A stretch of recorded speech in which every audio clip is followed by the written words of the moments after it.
Oh, how sweet it is, how sweet it is. If the playoffs started today, your Minnesota Twins would be in them.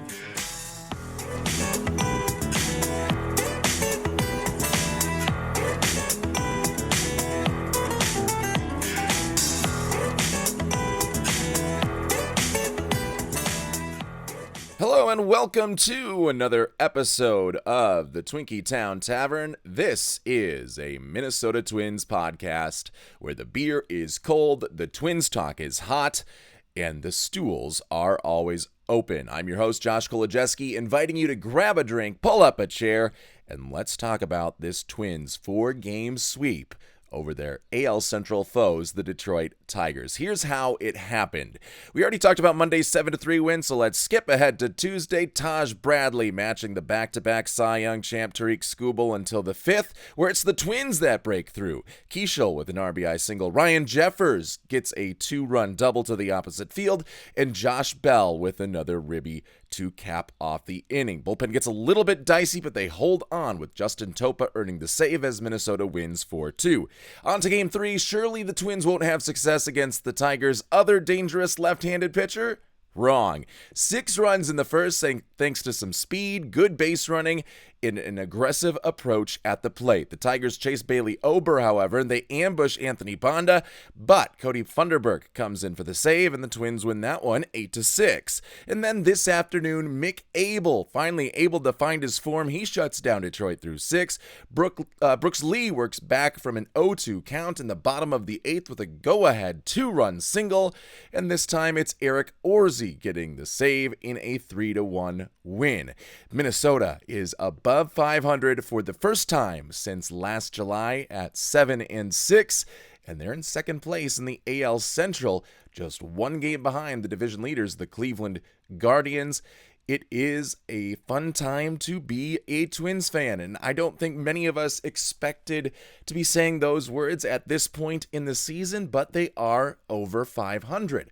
We're still not 10% of the way through the season, but it is probably better than what a lot of our expectations were, and when you have a team whose polls by The Athletic in terms of their hope were as low as 4 to 5% of fans have hope that this team could be anything. You kind of just take every single win and every positive during that season as something you can hang your hat on and at least be happy about. You don't have all of the pressure that you had in 2024 and 2025 coming off of seasons, one of which you had made the playoffs and had a big season, one of which you should have made the playoffs but had collapsed at the end. Those expectations were up there, and as soon as Minnesota started poorly in 2025 and even 2024, the panic button started to get pressed just a little bit. Not the case, though, this season, because we can just enjoy some good Twins baseball with the lower expectations. That's one of the pros that come with having lower expectations on the season, is anything that good that happens is just money in the bank for you. And that's what this series against the Detroit Tigers was. Is it something more than just something to like in the first half of the season? We'll talk about that just a little bit later. But let's get to some takeaways from this game and what it means for the rest of this 2026 Minnesota Twins season. And the first thing is Taj Bradley in that game on Tuesday. He throws 6 scoreless innings. I think it was 6 1/3, strikes out 10, and really didn't even have his best fastball. If you look both by the stuff metrics on either if you're using the Fangraphs version or if you're using the version by MLB Pitch Profile, the fastball was the lowest rated pitch by Taj Bradley in that game. Derek Shelton, after the game, also said that the fastball wasn't really working for him, but it was the split finger that really started to carve up those Tigers hitters in that lineup. And the way it would just tumble, and it had a, I believe it was like a 110 plus adjusted stuff rate, which is very, very good, according to the MLB Pitch Profile. And you can see just how much break it gets, how sharply it drops, and when it drops throughout the curvature of the pitch. It just falls off the table, and it's tunneled well with Taj Bradley's fastball. So even though his fastball wasn't really finding it and didn't have the command, it was the split finger that was able to get him out of the limited trouble that he did get into, most of which I think came in that 7th inning when he let the first two of the first 3 guys on base. But the bullpen comes in, settles it down, and another guy with a good split finger comes in, and that is Eric Orzi.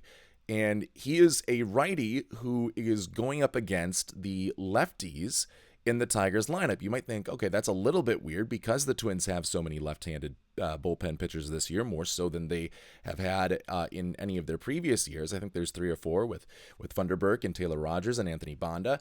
So why are we going with a righty? Well, it was because that split finger that Orzi has does not run in on a left-handed batter. It does not break in on the left-handed batter, which is kind of the thing you're worried about, is that breaking ball coming in instead of going away because of where the hitter is located, obviously, in that left-hander's batter's box. But it instead tails off. It instead runs to, if you're facing the plate and you're a right-handed pitcher, it runs off to the right. So it acts almost as if it was a breaking ball from a left-handed pitcher. So you're getting some of those same sorts of splits. And obviously the split finger fastball became in vogue a lot in the middle of last year. It was the kick change and the split finger that were kind of the sexy pitches throughout the MLB. You know, we had the sweeper in 2023, and then, you know, it goes to some more sliders, and now the kick change, and now the split finger. And I think that has been a great job by pitching coach Pete Mackey to kind of buy into that evolution and really emphasize throwing the splitter as your out pitch and making sure you obviously have a good splitter and you can execute it well consistently, but finding that splitter and then using it as an out pitch in case, in Taj Bradley's case, the fastball isn't working. And Derek Shelton said during the post-game interview in front of all of the Twins media and beat writers, he says that, I'm not sure, and granted he wasn't with the Twins last year, he was with the Tigers and had never really coached Taj Bradley, but he says that I don't think the Taj Bradley of last year would have been able to have the same success as he did this year because when his fastball went out, there was just nothing really for him to do because he couldn't rely on his split finger. And Taj Bradley said that his main focal point in the offseason was working on that split finger. And even when the Twins traded Griffin Jacks to Tampa Bay to get Taj Bradley spent the first month or so at St. Paul getting that split finger a little bit refined. It had not gotten refined to the point it had at this point, but they also wanted to give him some major league starts in September of that year, even if it hadn't totally had all of the kinks worked out. This offseason, though, he said during that post-game interview that he worked very hard to find it again because it had been his best pitch when he was coming through the Rays minor league system. And he said that it felt like it was something that he had lost and was never going to be able to get back. Well, he certainly has gotten it back. And if that is the pitch that made Taj Bradley a feared prospect for the Rays rather, then having it now and finding it again should make him a feared starting pitcher for the Minnesota Twins moving forward. I think he has, including this year, 3, maybe 4 years of control. His first season in the big leagues was in 2023, so this would be his 4th year. I'm not sure, though, if he started the season, the beginning of the season of 2023 with the big league ball club for the Rays. But either way, 3 or 4 years of control still left for Taj Bradley. If he can continue to have that sort of movement and life on the split finger, now just imagine what it would look like when he does have a good feel for that fastball that can run up to 100 miles per hour. The only bad news for Taj Bradley is that his ERA peaked above 1 because he was responsible for the runner that scored for Detroit when he left in the 7th inning. So he does give up 1 run. It was a .87 ERA coming into the start. It is now above 1, but I think we can all forgive him for that because it looks like if he can continue to keep control, and that has always been a big if for Taj Bradley. He's had spurts like this before with Tampa Bay, but if he can keep control like he has been so far and throw his split finger for strikes when his fastball isn't working, and then obviously mix in all of his other pitches that have worked so well, all of which have above average and even above good level stuff rates according to all of the pitch modeling data that we have. If he can control those pitches and throw them where he wants, then he makes a case for being a top of the line starting pitcher. And coming into the season, when we had our preview show, or maybe it was just talking about before Taj Bradley's first start, I thought his ceiling wouldn't be anything more than a number 2 or number 3 because of the lack of command and lack of control on his other pitches. So when his fastball wasn't working, he got himself into a lot of trouble.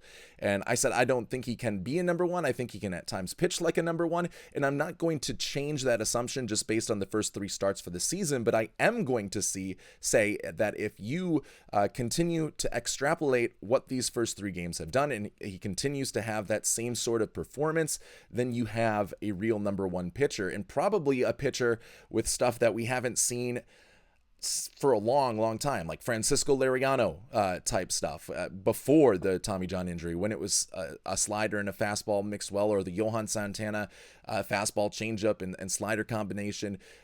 But now Taj Bradley just has a ton of those pitches. He has more than the 3 pitches that Santana and Liriano featured. He has the 5 different ones with the sweeper and the curve and the split finger and the fastball. So he could be,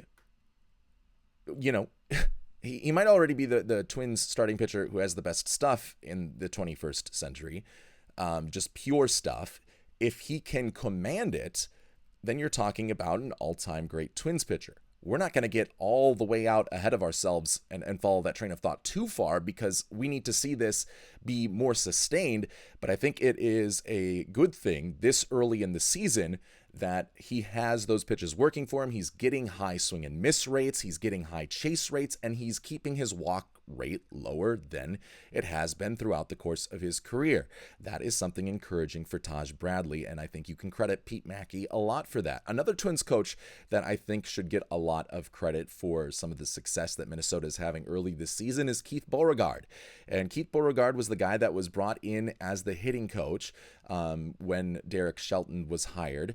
And he has really strengthened the Twins' approach at the plate and their ability to take the pitches that they are given. First of all, Minnesota has one of the lowest chase rates in all of Major League Baseball. They're not swinging at stuff outside of the zone. They are keeping their bats in the zone, and that's probably to design, because they have one of the lowest contact rates among all teams when it comes to pitches outside of the zone. Their outside of the zone contact rate is bottom 3 in Major League Baseball. So I think it is, Keith Beauregard with his game plan, working with Twins hitters and really kind of nailing down and emphasizing that we can't chase these pitches even if they look like they're getting close, because we're typically not going to make contact. If we want to be dangerous hitters, we have to show patience at the plate. We have to kind of lay off a lot of this stuff that's coming our way.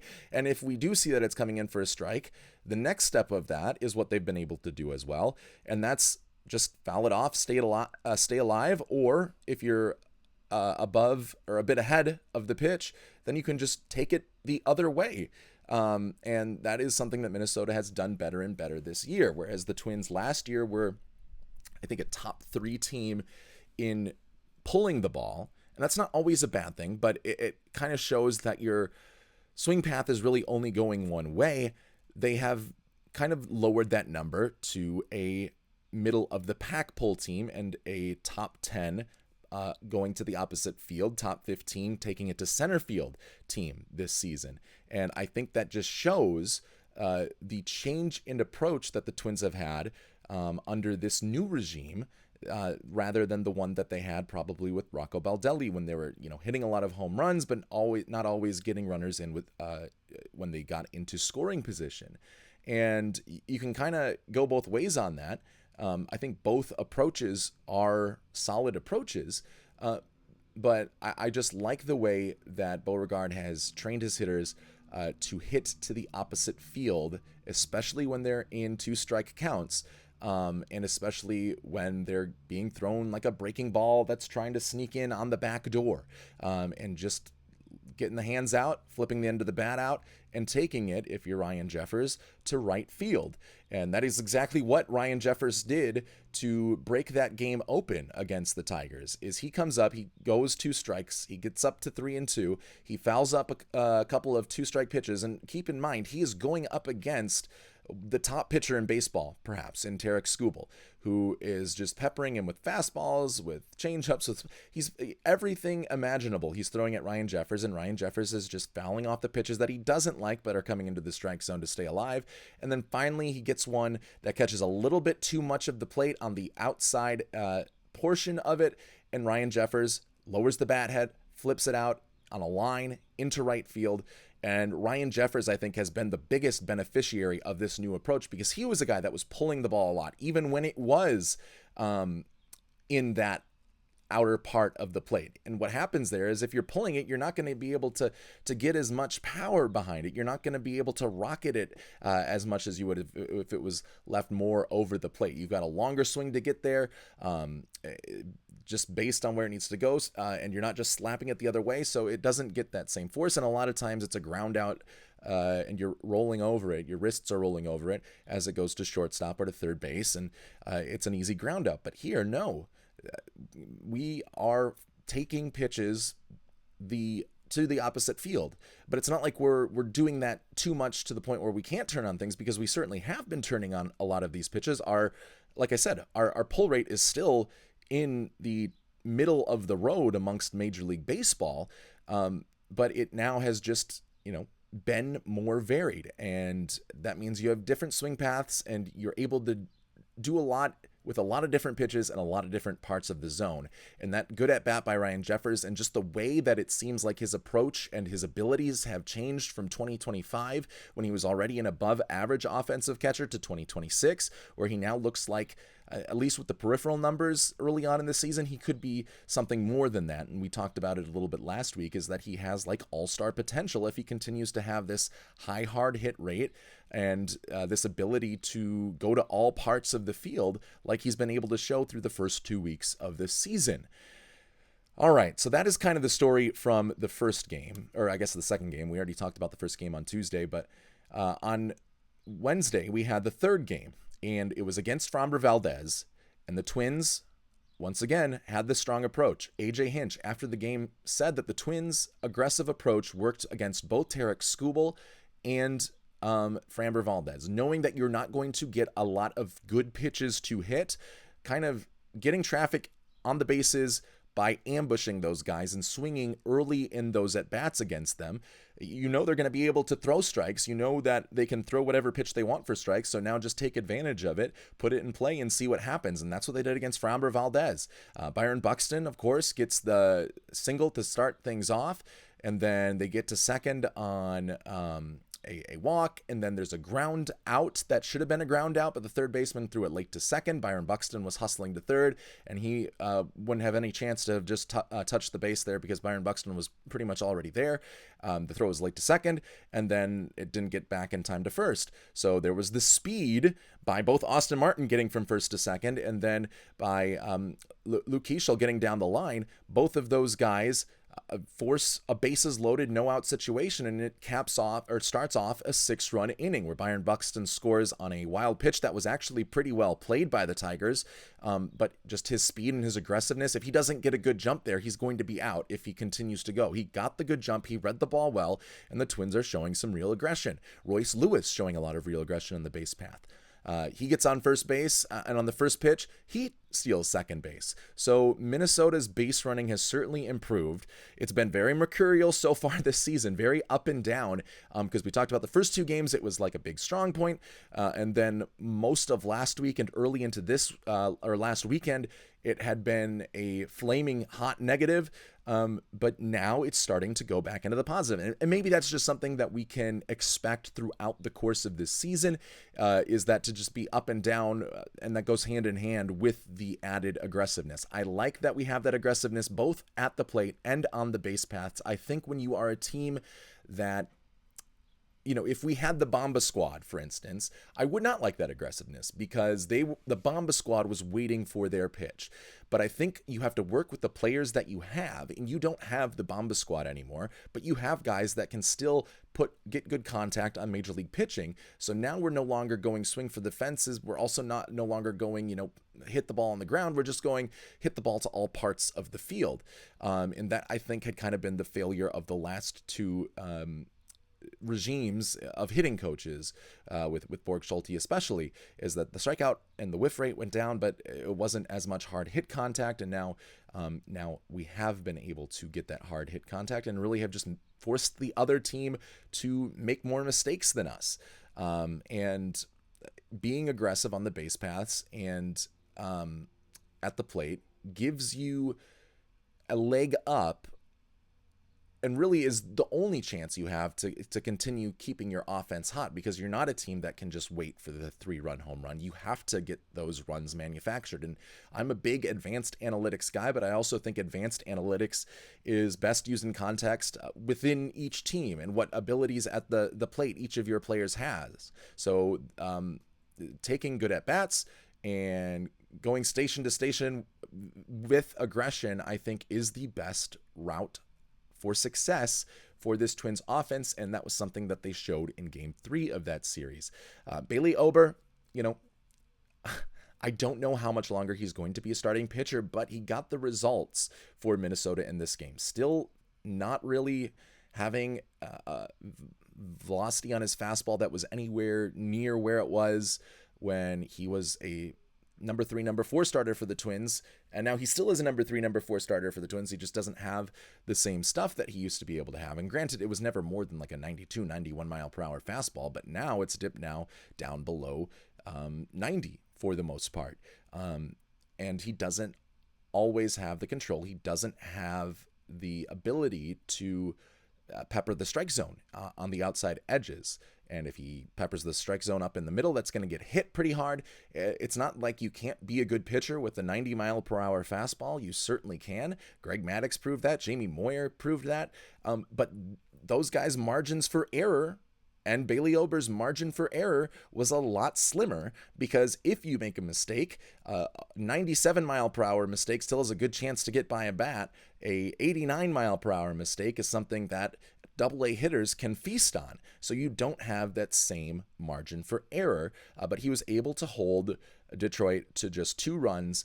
He gets the win. The bullpen got a little bit sketchy in the 7th inning, giving up 4 runs, but the Twins add on a couple more and win that game 8-6. And then we go into today's game, where the Twins have already won the first 3 games of the series. They have a chance for a 4-game sweep of their division rival, and Mick Abel finally puts together a good start. His first outing obviously was that piggyback off of Bailey Ober, where he looked good in his first inning and then walked a lot of guys and gave up a bunch of runs against the Orioles. And then it was kind of the same path in his first start and second appearance later on against the Royals, I believe. And or maybe it was the Rays. But it just did not look great. It looked like the control would be an issue, and I think the control's still a little bit of an issue. He walks 3 guys, but I think you're going to have these sorts of games from Mick Abel. I remember when Kirk Cousins was on the Vikings, you could tell right away, is it going to be a good Kirk Cousins game or is it going to be a bad Kirk Cousins game? And if it was hot, like, he was a top quarterback in the league if you were getting a good game. If you were getting a bad game, he was a bottom quarterback in the league because he just wasn't seeing the field well. And I think that's kind of what our expectations have to be for Mick Abel this season, is that we are going to see in the first couple of innings if he's able to hit his spots. If he's missing them, hold on, get the bullpen ready. But if he's hitting them, he has stuff akin to Taj Bradley, and he has more pitches than even Taj Bradley. He throws like 6, 7, 8 pitches and can mix all those up well. It's just now throwing them all for strikes, or at least throwing enough of them for strikes where walks don't haunt you as much as they had earlier in the season for Mick Abel. That was the case today against the Tigers. I also think we have to credit the Detroit Tigers a little bit, or discredit them. I think we have to give them some of the credit for Minnesota's good pitching, because their offense looks pretty anemic. And this was an offense that limped to the stretch down limped to the playoffs down the stretch last year. It was their pitching staff that really carried them into the postseason after they blew a huge division lead. It was like 9 games in September, and the Guardians came back to win the division, although the Tigers ultimately got their revenge in the wild card round. But still, it was because the Tigers hitters just were not able to do anything dangerous. They had gotten hot for the first 2 months of the season. The pitching carried them through the next 2 months, and then the offense completely went away for the final 2 months of the season. And I think a lot of Tigers fans that I've heard have said, okay, well, we expect a lot of these guys to take the next step forward. We expect Kerry Carpenter, Riley Green to take those next big steps forward and to be formidable parts of this lineup, and then you have a good lineup. So far, those guys haven't taken those steps forward, and they're still more or less the same lineup that they were at the end of the 2025 season. And I think you can also, I think you can credit some of Minnesota's success on the mound to some of the lack of abilities of Tigers hitters. This is still a Tigers team that its pitching is certainly going to carry them into the postseason if you've had to guess. But I think if this lineup just looks like it did from last year, their ceiling is another wild card or divisional round loss and not getting much further than that. And then Brooks Lee comes in after Mick Abel. Because it was 1-1 after Mick Abel left. I believe it was our new guy, Garrett Acton, who gives up a run in his first inning, but he throws a scoreless inning. Credit to him in his second inning of work. But we go to the bottom of the 8th with a 1-1 game after Josh Bell hit a home run earlier in the game. And Brooks Lee comes up with 2 strikes and 2 outs and runners in scoring position. He's down 0-2. And the swing that he took on the second pitch to make himself down 0-2 was a dreadful swing that we were seeing from him in the first couple games of the season, where I was really starting to push the panic button and saying, okay, I'm not sure that Brooks Lee can hit at the major league level just with some of the swings he was taking. That second swing in that at-bat was just like that. And I was like, oh boy, here we go again. This at-bat is over. And then what does he do? He lays off the changeup. They continue to try to get him to chase that changeup down in the zone. So that shows some evolution by Brooks Lee, not just waving at the changeup, but after seeing that he couldn't hit the changeup and seeing what it looked like coming out of the hand of Will Vest, just spitting on it every single time that Will Vest tried to put it down in the zone, and then he puts the fastball up in the zone, and Brooks Lee is able to handle it down the right field line, and 2 runs come in to score it, and the Twins come in and close it down. So Brooks Lee even, I think, I still don't love his defense at shortstop, but he is getting better and taking better at bats. And I think that's one thing that you can say about this Twins lineup throughout the course of the season that perhaps you couldn't have said in 2025, 2024, and even at times in 2023, is every time each one of these guys is up there, it is a competitive at bat where they're making the pitchers work. It is not just like this wave at 3 pitches, 1 of them, 2 of them that were out of the zone, and that lets the hitter out of the inning, and every once in a while you'll put up some big power numbers against them, but more often than not, they're not dealing with a ton of stress at bat in, at bat out. I think that the approach here works for this team because it puts a lot of stress on the starting pitchers on the mound, and that is taking those smart at-bats. And if you can get a guy like Brooks Lee on my good side with that sort of approach, like you're rolling there. Both guys, Brooks Lee and Ryan Jeffers, were probably my 2 least favorite Twins hitters coming up to the plate last year, and in 2024 especially. I had never been a big Ryan Jeffers guy, but we noticed, I think, the difference in the first 2 games for Ryan Jeffers and the work that he had done, and it became apparent to me that I said, okay, I think Ryan Jeffers has taken a step forward, and hopefully now today's at-bat from Brooks Lee is what we see more often from him, thanks to some of the work that Derek Shelton, Keith Beauregard, and this whole team is putting into place here to get the Twins off to a 7-6 record. A couple of different notes from this game. One is that the Minnesota Twins have had 5 saves this season, and 5 different players have 5 saves. And in this series, 4 saves, 4 different players. Each and every game, there was another player shutting it down. We had Cody Laurisson in Game 1. We had Justin Topa in Game 2. And then in Game 3, it looks like Cody Funderburk. And then it was Eric Orzi in today's game. So just a lot of bullpen by rotation almost. Day in, day out. And hey, it works right now. It works so far. The bullpen still is not great, and I think is the major Achilles heel to this team. And like I said, we don't want to be celebrating a 7-6 record, but because there's a whole lot of baseball left to play, but I think we can still be happy with the good baseball that we've been seeing. And we can also be happy that we're getting some success against left-handed pitchers. And I think that's something that the Twins can have as sustainable. When you think of some of the guys that should be the best hitters in the Twins lineup this year, Byron Buxton, Luke Keeschall, and then you go with Royce Lewis and with Josh Bella, who's a switch hitter, you say that those guys should be able to hit lefties. They should have the split advantage against lefties, and I think we're going to see that more often as we continue to face a lot more left-handed pitchers. Derek Shelton said that it looks like 11 of the first 19 pitchers the Twins face this year will be left-handed starting pitchers. So they're certainly getting a good long look at what lefties can do against them. And now once the right-handed bats start to heat up, I think we can do a little bit more damage against lefties than we did in the first couple starts of the season. And it could look a little bit more like it did against Tarik, Skubal, and Framber Valdez. I don't want to get too far ahead of ourselves in terms of if we should be expecting the playoffs now, but it is a team that is in playoff position at this moment. That is where Minnesota is. They would have a wild card spot if the season ended today. And granted, I think all of even the worst Twins teams at some point won 7 of 13 in the season, and maybe that's the case here.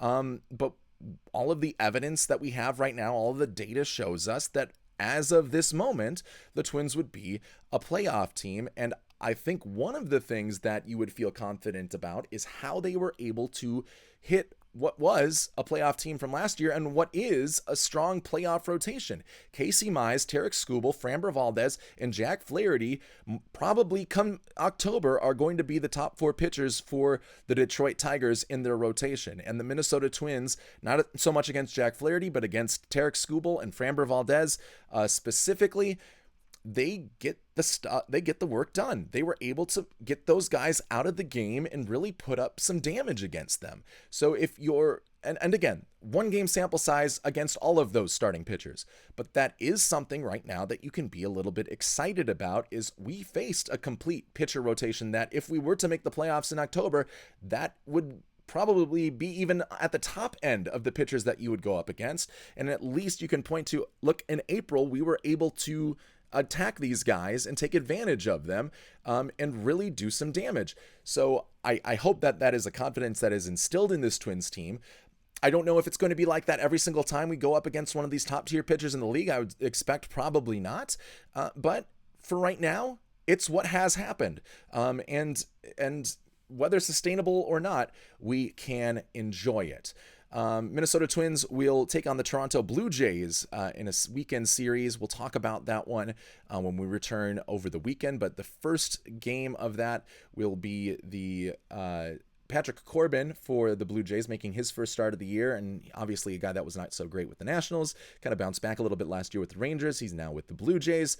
I don't think much of that renaissance in 2025 with the Rangers was real. I don't think that's going to continue, but he is a left-handed pitcher, so that doesn't mean it's going to be an easy win for Minnesota. They have the Twins have Simeon Woods Richardson going to the mound. Then in Game 2 on Saturday, it'll be another lefty in Eric Lauer going up against our ace Joe Ryan, and the series will end on Sunday with Taj Bradley taking on Max Scherzer. Enjoy it, Twins fans. The Minnesota Twins right now are 7-6. They are just a game out of first place. They have turned around what was a pretty horrendous start to the season, especially after that 13-9 loss against the Royals. But you can enjoy what this last week has been, and we can hope that this next week can continue into future weeks and into future months. That will be the last call for our Twins talk this afternoon. Thanks for pulling up a stool with us and joining the conversation at Twinkie Town Tavern. We'll see you back here after that Toronto series. Go Twins!